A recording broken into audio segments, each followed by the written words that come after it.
نحمده ونستعينه ونستغفره ونعوذ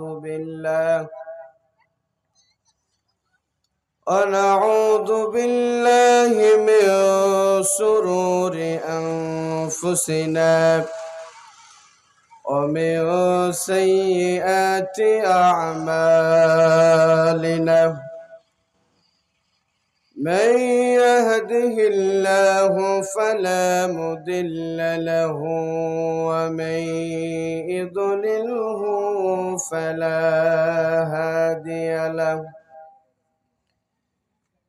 ونشهد أن لا إله إلا الله وحده لا شريك له. ونشهد أن محمدا عبده ورسوله الذي أرسله بالحق بشيرا ونذيرا وداعيا إلى الله بإذنه وسراجا منيرا. فقد قال الله تبارك وتعالى في كلامه المجيد وفي فرقانه الحميد.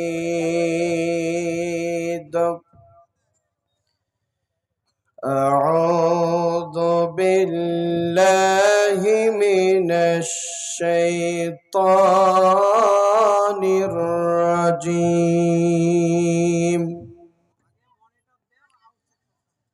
بسم الله الرحمن الرحيم.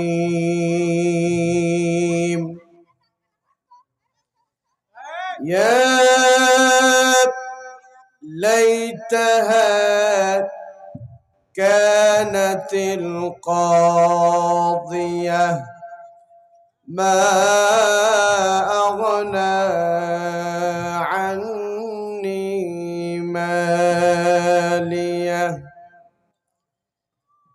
هلك عني سلطانيه خذوه فغلوه ثم الجحيم صلوه ثم في سلسلة درعها 70 ذراعا فاسلكوه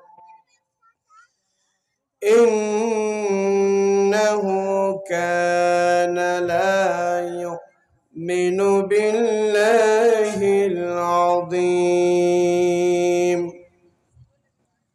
ولا يحض على طعام المسكين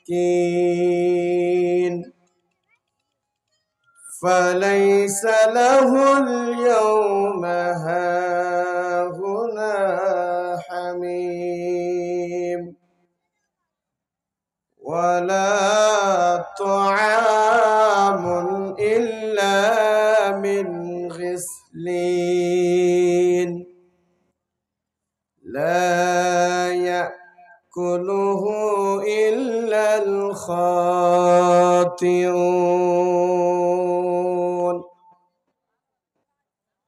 وقال النبي صلى الله عليه وسلم حجبت النار بالشهوات وحجبت الجنة بالمكاره. وقال تعالى إن الله وملائكته يصلون على النبي يا أيها الذين آمنوا صلوا عليه وسلموا تسليما আমরা জোরে সোরে জবান খুলে দুরূদ ইব্রাহিম পড়ি আল্লাহুম্মা সাল্লি আলা মুহাম্মাদিন ওয়া আলা আলি মুহাম্মাদ كما صليت على إبراهيم وعلى آل إبراهيم إنك حميد مجيد اللهم بارك على محمد وعلى آل محمد كما باركت على إبراهيم وعلى آل إبراهيم إنك حميد مجيد মাগো তুমি কাঁদছো কেন একলা বাড়িতে মাগো তুমি কাঁদছো কেন একলা বাড়িতে তোমার আমার দেখা হবে তোমার আমার দেখা হবে জান্নাতের সিঁড়িতে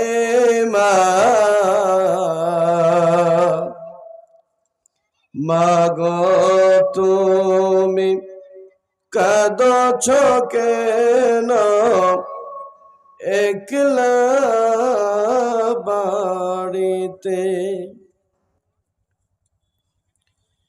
তুমি যে মা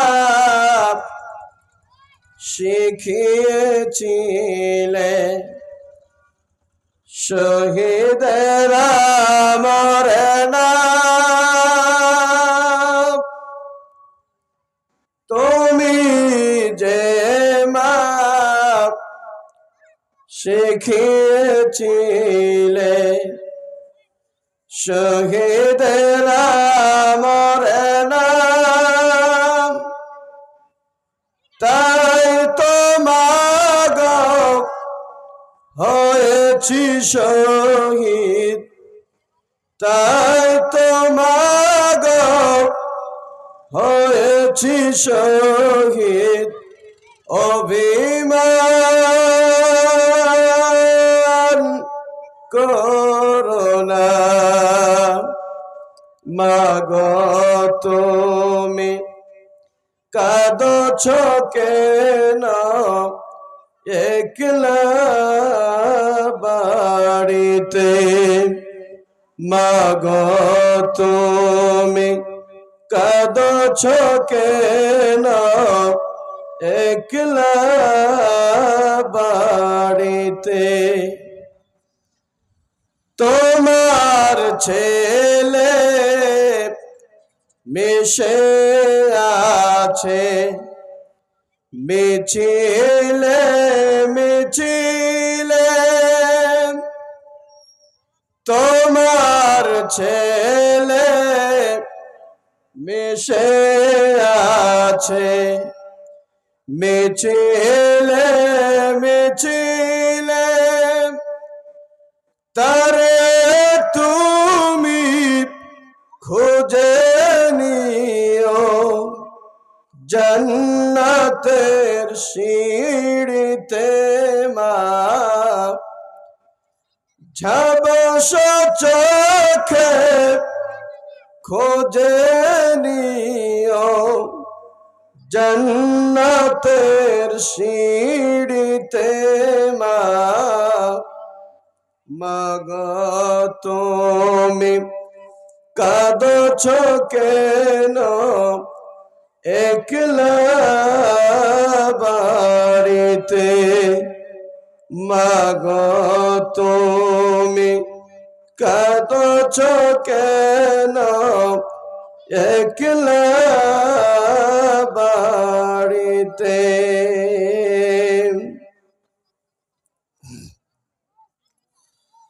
আন-নূর তাফসীর কমিটির উদ্যোগে দুইজন ব্যাপী তাফসীর মাহফিলের প্রথম রজনীর সম্মানিত সভাপতি সাহেব,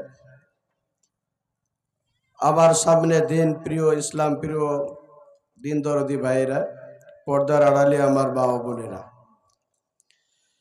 আমরা সর্বপ্রথমে সে মহান মনিবের দরবারে শুকরিয়া জ্ঞাপন করছি। আমরা সবাই পড়ি আলহামদুলিল্লাহ। তদীয় পর অসংখ্য দরুদ ও সালাম, অগণিত শান্তির ধারা অবতীর্ণ হোক রাসূল করিম সাল্লাল্লাহু আলাইহি ওয়াসাল্লামের প্রতি। আমরা সবাই পড়ি সাল্লাল্লাহু আলাইহি ওয়াসাল্লাম। সম্মানিত সুধী, আজকে তাফসীরুল কোরআন মাহফিলের আলোচনায় আলোচ্য বিষয় হবে পাপী ব্যক্তিদের পরকালীন অবস্থাটা কি হতে পারে।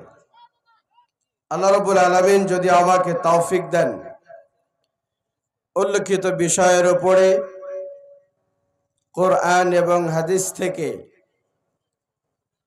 স্বল্প সময়ের মধ্যে কিছু আলোচনা করে শেষ করব ইনশাআল্লাহ। সম্মানিত সুধী, যারা যে যেখানে ঘোরাঘুরি করছেন, রাস্তাঘাটে অযথা ঘোরাঘুরি করছেন, গল্প গুজবে ব্যস্ত রয়েছেন, আজকে দিগ্রাম ঘণ্টিঘর মোড় সংলগ্ন মাঠে ঐতিহ্যবাহী তাফসীরুল কোরআন মাহফিলের আয়োজন করা হয়েছে।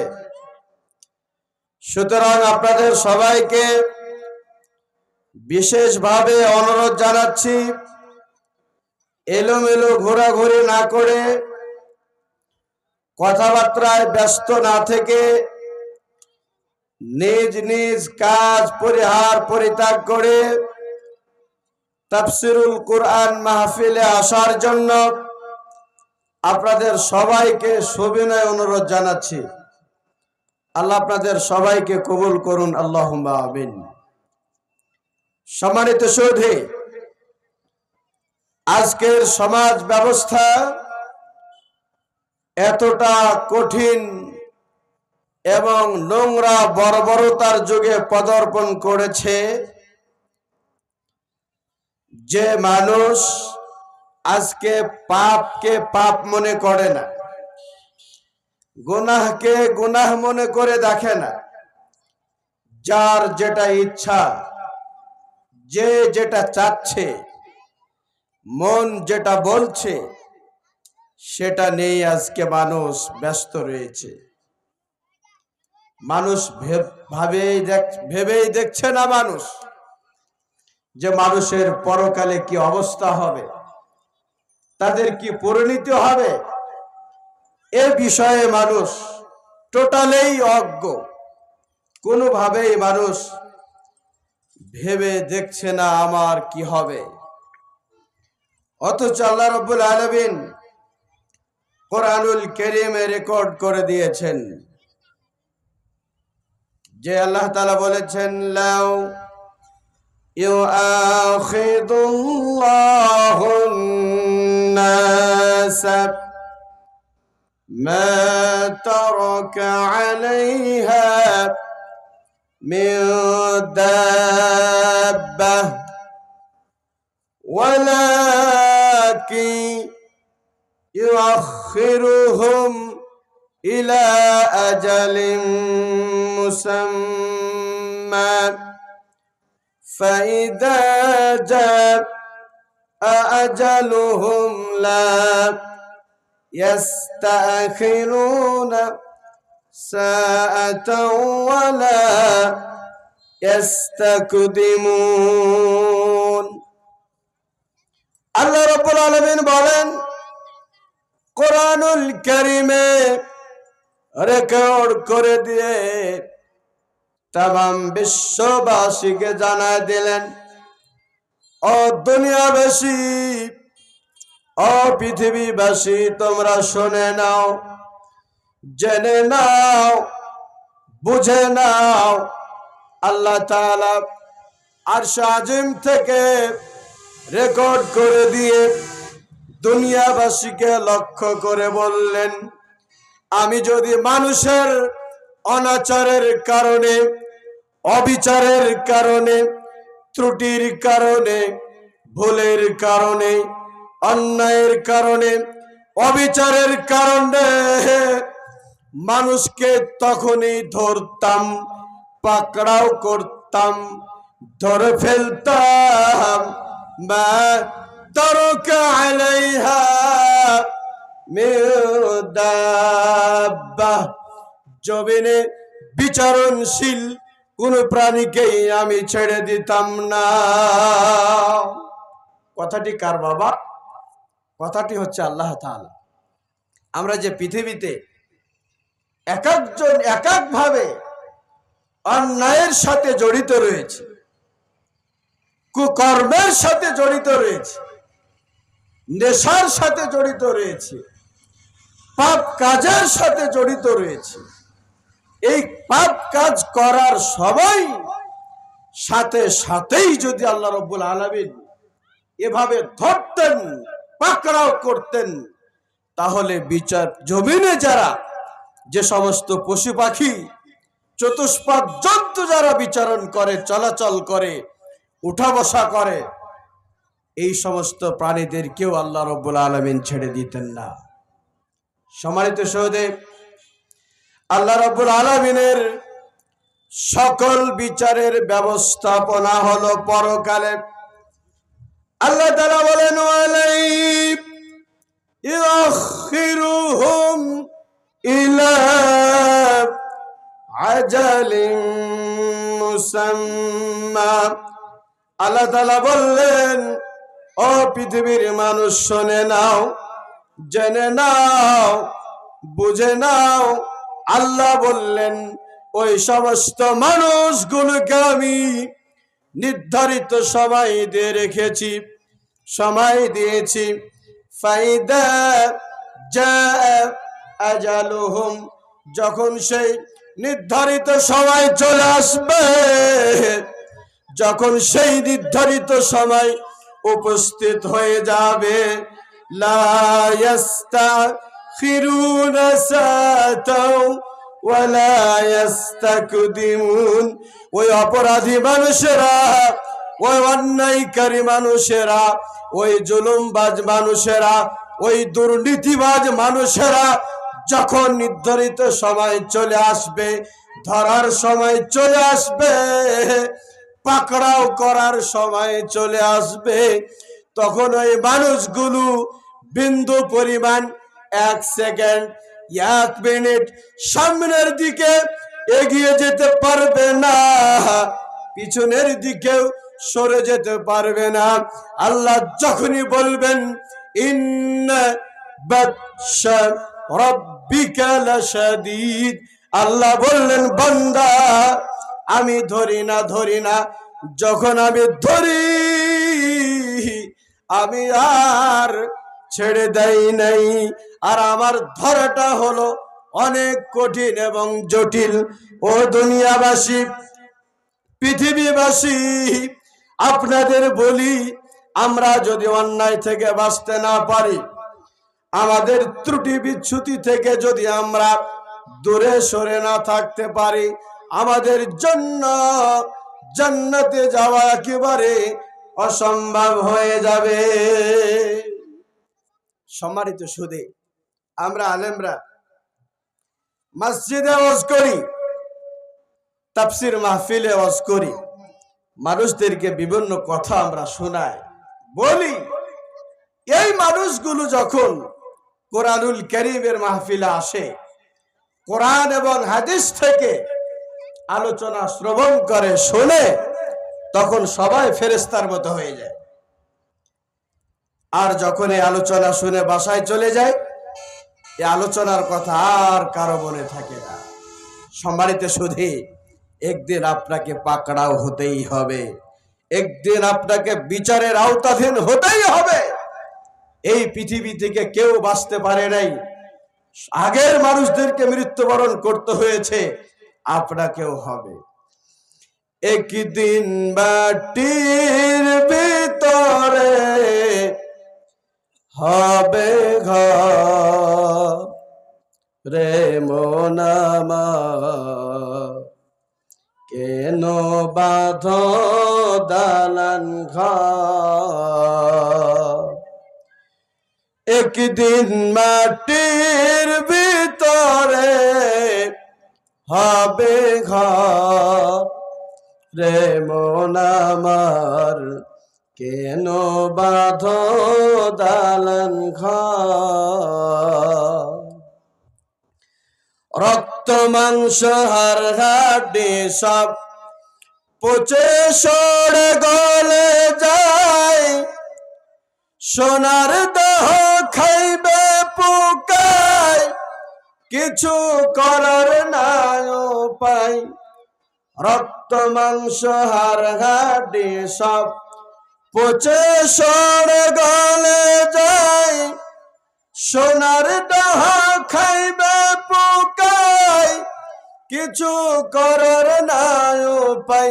একদিন মাটির ভিতরে হবে ঘর রে মন আমার, কেন বাঁধো দালান ঘর রে মন আমার, কেন বাঁধো দালান ঘর। ভাই বন্ধু আর আত্মীয় স্বজন সেদিন কেউ তোরাবে না, যেদিন হুকুম চলে আসবে রেহাই সেদিন পাবে না। ভাই বন্ধু আর আত্মীয় স্বজন সেদিন কেউ তোরাবে না, যেদিন হুকুম চলে আসবে রেহাই সেদিন পাবে না। একদিন মাটির ভিতরে হবে ঘর রে মন আমার, কেন বাঁধো দালান ঘর রে মন আমার, কেন বাঁধো দালান ঘর রে মন আমার, কেন বাঁধো দালান ঘর। সবাইকে একদিন চলে যেতে হবে, সবাইকে কবরের যাত্রী হতে হবে, কিন্তু আমরা বুঝেও বুঝি না, দেখেও দেখি না, শুনেও শুনি না। সম্মানিত ভাইরা আমার,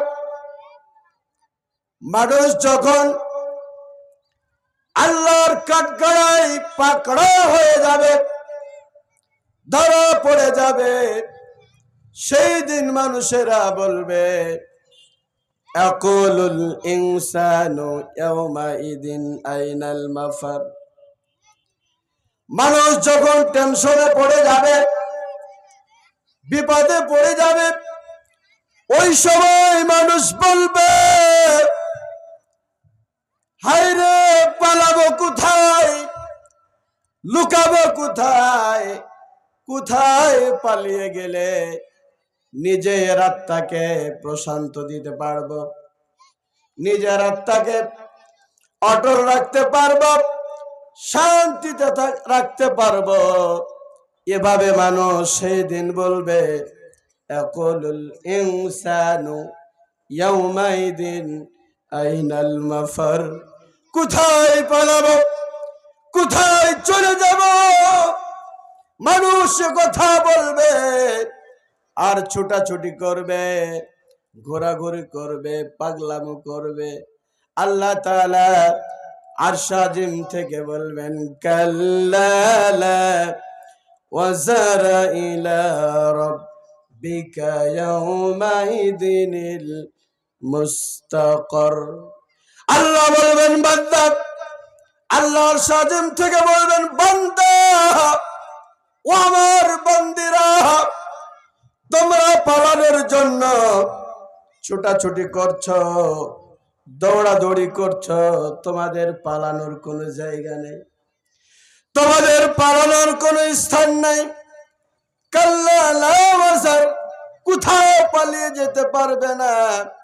ইলা রাব্বিকা ইয়াউমাইদিনিল মুস্তাকর, তোমাদের অবস্থানের জায়গা হলো আমি আল্লাহ আমার কাছে, কোথাও পালিয়ে যেতে পারবে না। ইয়া নাফসি ইয়া নাফসি করবে, হায় আমার কি হবে, হায় আমার কি হবে। এভাবে মানুষ নিজেকে নিয়ে ছুটাছুটি করবে, এই দিক সেই দিক দৌড়াদৌড়ি করবে, পালানোর প্রচেষ্টা চালাবে। আল্লাহ বলবেন, বান্দা, তোর পালানোর কোনো জায়গা নেই, তোর জায়গা হলো আমি আল্লাহ আমার কাছে, তোমাকে ফিরে আসতে হবে। এই কথা যখন আল্লাহ তাআলা ঘোষণা করে দিবেন, ইউনাব্বাউল ইনসানু ইয়াউমাইদিন বিমা কদ্দামা ওয়া আখার, তখন মানুষ জীবনে যা করেছে আগে এবং পরে, জীবনে চলার গতিতে জন্ম থেকে নিয়ে মৃত্যু পর্যন্ত যাহা কিছু করেছে, যত অন্যায় করেছে, যত ভুল করেছে, যত অবিচার করেছে, যত অপরাধ করেছে, সেই দিন মানুষ তাদের অপরাধগুলোকে স্মরণ করবে। কিন্তু অপরাধকে স্মরণ করে কোনো লাভ হবে না, মানুষ টেনশনে পড়ে যাবে, আল্লাহর দরবারে মানুষ টেনশনে পড়ে যাবে। আল্লাহ তাআলা কুরআনুল কারীমে রেকর্ড করে দিয়ে বলেন, ওয়ালাউ তারা ইদিল মুজরিমুনা নাকিসু রুউসিহিম ইনদা রাব্বিহিম রাব্বানা আবসারনা ওয়া সামি'না ফারজি'না না'মাল সালিহান ইন্না মুকিনুন। আল্লাহ তাআলা বলবেন, অপরাধীদেরকে দেখবে কিয়ামতের ময়দানে, যারা দুনিয়ায় অপরাধ করেছে, অন্যায়ের সাথে জড়িত রয়েছে, এই সমস্ত অপরাধীদেরকে কিয়ামতের ময়দানে দেখবে। নাকিসু রুউসিহিম, ওরা ওদের মাথাকে নিচু করে দিয়ে তাদের রবের দরবারে মাথাকে এভাবে নিচু করে দিয়ে ওরা আল্লাহকে ডাকাডাকি করবে, আল্লাহ রব্বানা আবসারনা ওয়া সামি'না। আয় আল্লাহ তাআলা, দুনিয়ায় যে সমস্ত আম্বিয়া আলাইহিমুস সালামগণ এসেছিলেন, যে সমস্ত আলেম উলামা আমাদেরকে পরকালের কথা বলেছিলেন, পরকালের শাস্তির কথা বলেছিলেন, আল্লাহ ওই কথাগুলো আমরা শুনি নাই, আমরা মানি নাই। অমান্য করে চলেছিলাম আল্লাহ, আজকে পরকালে কিয়ামতের মাঠে ওই জিনিসগুলো রব্বানা আবসরনা, ওই আমাদের পালন কর্তা, ওই আমাদের পাক পরওয়ারদিগার আল্লাহ, সেই কঠিন ব্যবস্থাপনাগুলো আমরা আমাদের চোখ দিয়ে দেখলাম, ওয়াসামিআনা, কান দিয়ে শুনলাম আল্লাহ। আর অপরাধ করব না, আর অন্যায় করব না, আর দুর্নীতি করব না, অন্যায়ের ধারে কাছে যাব না আল্লাহ। তোমার কাছে এই ফরিয়াদ জানাই, ইয়াকুতি মিনিত করি আল্লাহ, ফারজিনা, দয়া করে মায়া করে আরেকবার দুনিয়ায় পাঠিয়ে দাও। না'মাল সালিহান, দুনিয়ায় ফিরে গিয়ে অবস্থান করে ভালো ভালো কাজ করব, সাদাকা করব, নেক আমল করব, আমালে সালেহ করব, অন্যায়ের কাছে যাব না, দুর্নীতি করব না, খারাপ কাজ করব না, বিড়ি খাবো না, সিগারেট খাবো না, জুয়া খেলবো না, গোল খাবো না, কোনো অন্যায়ের কাছে আল্লাহ আমরা জড়িত হব না। দয়া করে আল্লাহ তোমাকে বলি, একবার দুনিয়ায় পাঠিয়ে দাও। বলুন তো, পৃথিবীতে ফিরে আসার সুযোগ আছে? চাচা কথা বলেন, আছে? যুবক ভাই কথা বলেন, আছে? এই প্রতি উত্তরে আল্লাহ কি বলবেন জানেন? আল্লাহ বলবেন, কাল্লা, কখনোই নয়, ইন্নাহা কালিমাতুন হুয়া কাইলুহা। যুবক ভাই, আমরা কথা বলতে বলতে যখন একজন বন্ধু আরেকজন বন্ধুর সাথে কথা বলি, হুজুর বলি না, তখন আমরা বলি যে ভাই এটা তোর একটা কথার কথা বললাম, এটা উপমা, বেটা মিসাল, এটা কথার কথা বলছি। এভাবে আমরা কিন্তু কথা বলি, আলাপ আলোচনা করি। তা আল্লাহ বলবে, যখন আমি আর আপনি বিপদে পড়ে যাব, আল্লাহর কাঠ গড়াই যখন আটকে যাব, আমরা আল্লাহকে বলবো আল্লাহ দুনিয়া পাঠাও। আল্লাহ সাথে সাথে বলবেন, কাল্লা, কখনোই সম্ভব নয়, ইন্নাহা কালিমাতুন হুয়া কাইলুহা। বান্দা, এটা তোর কথার কথা। আবার যদি পৃথিবীতে তোরে পাঠিয়ে দেই, যে দুর্নীতি করত সে দুর্নীতি করবে, যে শয়তানি করত সে শয়তানি করবে, যে যে অন্যায়ের সাথে জড়িত ছিল সে সেই অন্যায়ের সাথে আবার জড়িত হবে। সুতরাং পৃথিবীতে ফিরে যাওয়ার আর কোনো সুযোগ, কথা বলেন, আর সুযোগ নেই। একটা তাকবীর দেন তো। বিশাল বড় মাহফিলের আয়োজন আমরা করেছি, আজকে আমাদের মাহফিলগুলোতে লোক নেই, হুজুর, তাই না? অথচ পার্কে, পাশে যে পার্ক, এখানে ঢোল ঢাক বাজলে হাজার হাজার লোকের অভাব হয় না, নর্তকীদের অভাব হয় না, জেলাকারীদের অভাব হয় না। মানুষ ওখানে গিয়ে লিপ্ত হয়ে থাকে। সম্মানিত সুধী, আমাদের বিজ্ঞাপনে ঘোষিত বক্তা চলে এসেছে। আমি আর আপনাদের কিছু বলতে চাই না, তবে সর্বশেষে এ উদার আহ্বান জানাই, আল্লাহ রাব্বুল আলামিন যেন আমাদের সবাইকে অন্যায় থেকে বাঁচিয়ে রাখেন, আমাদের সবাইকে যেন আল্লাহ তাআলা জান্নাতের মেহমান হিসাবে কবুল করেন, পড়ে না আমিন। সম্মানিত সুধী, কথা বলার অনেক ছিল, আমি আপনাদের এলাকার ছেলে, সুতরাং অল্প সময়ে যতটুকু আপনাদের বোঝানোর চেষ্টা করেছি, আল্লাহ তাআলা যেন আমাদেরকে সকল প্রকারের অন্যায় বিচার থেকে বাঁচার তৌফিক এনায়েত করেন, পড়ে না আমিন। সম্মানিত সুধী, আমার পরিচয় দিয়ে শেষ করছি। আমি রুহুল আমিন, আমার নাম রুহুল আমিন, আমার পিতার নাম সিরাজুল ইসলাম, এখানে আমার বাসা। অনেকে আপনারা আমাকে চেনেন, অনেকে চেনেন না। আপনাদের দোয়ায়, আমার প্রচেষ্টাই, আল্লাহ রাব্বুল আলামিনের অশেষ কৃপায় রহমতে বাংলাদেশের বিভিন্ন জেলায়, বিভিন্ন এলাকায় তাফসিরুল কোরআন মাহফিল করছি। আপনারা দোয়া করবেন, আল্লাহ তাআলা যেন কোরআন হাদিস আরো রিসার্চ করে, পড়ে, নিজে শিখে, নিজে আমল করে এই কোরআন এবং হাদিসের কথাগুলো আল্লাহ রাব্বুল আলামিন জাতির কাছে তুলে ধরার তৌফিক এনায়েত করেন। আমরা সবাই পড়ি আল্লাহুম্মা আমিন। আল্লাহ রাব্বুল আলামিন যদি কোনোদিন আবার সুযোগ করে দেই, আপনাদের মন ভরে আলোচনা শোনাবো, আল্লাহ কবুল করেন, পড়েন আমিন। সুবহানাকা আল্লাহুম্মা ওয়া বিহামদিকা আশহাদু আল লা ইলাহা ইল্লা আনতা আস্তাগফিরুকা ওয়া আতুবু ইলাইক। আসসালামু আলাইকুম ওয়া রাহমাতুল্লাহি ওয়া বারাকাতুহু।